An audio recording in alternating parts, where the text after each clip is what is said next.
மார்கழித் திங்கள் மதிநிறைந்த நன்னாளால் நீராட போதுவீர் போதுமினோ நேரிழையீர் சீர்மல்கும் ஆய்ப்பாடி செல்வச் சிறுமீர்காள் கூர்வேல் கொடுந்தொழிலன் நந்தகோபன் குமரனேரார்ந்த கண்ணி யசோதை இளஞ்சிங்கங்கார் மேனிச் செங்கன் கதிர் மதியம் போல் முகத்தா நாராயணனே நமக்கே பறை தருவான் பாரோர் புகழப் படிந்தேலோர் எம்பாவாய். விளக்கம்: இந்த பாசுரத்தை ஆண்டாள் வைகுண்டத்தை மனதில் கொண்டு பாடுகிறாள்.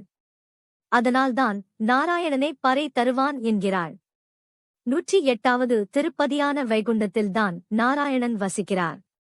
நாம் செய்யும் புண்ணியத்தைப் பொறுத்தே இந்த திருப்பதியை அடைய முடியும்.